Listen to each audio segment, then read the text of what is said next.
لیکن کس کو نقصان ہوا؟ پاکستان کی پالیٹکس کو نقصان ہوا. شیرین ہماری ٹاپ پارلیمنٹیرین تھی.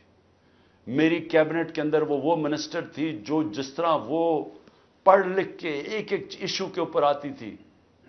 کوئی اور کیبنٹ منسٹر، ایک ہماری ڈاکٹر ثانیہ تھی کہ اتنی محنت کر کے کبھی کیبنٹ میٹنگ میں نہیں آئی جو شیرین آتی تھی.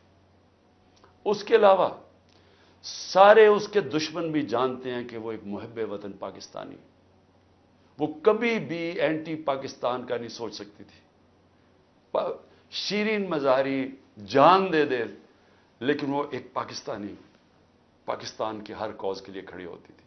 جو لوگ اس کو الٹرا نیشنلسٹ کہتے تھے.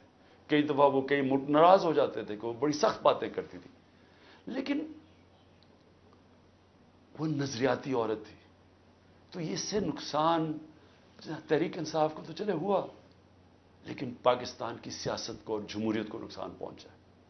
اور عورتوں کو، بڑی کم عورتوں کے اندر اس طرح کی صلاحیت ہے پاکستانی پالیٹکس میں جو شیرین میں تھی. لیکن اس کے علاوہ مجھے آج پیغام آیا ہے کہ جی میں اب اور برداشت نہیں کر سکتا. انہوں نے میرے گھر پہ لوگ بھیجے، گھر کے اندر گھس گئے لوگ. انہوں نے آ کے رات کو بیوی، میرا 13 سال کا بچہ وہاں اندر گھس گئے، میری بزنسز کے اوپر، میرے رشتہ داروں کے اوپر پریشر ڈال دیا. لیکن کہتا آخر میں انہوں نے کہا میں تمہارے 13 سال کے بیٹے کو اٹھا کے لے جائے گیا. تو میں جی اور پریشر برداشت نہیں کر سکتا، وہ بھی چھوڑ گیا. تو یہ اس وقت کا حالات ہے کہ کسی نہ کسی طرح پی ٹی آئی کو چھوڑیں گے، سب کچھ گنہ معاف ہو جائیں گے.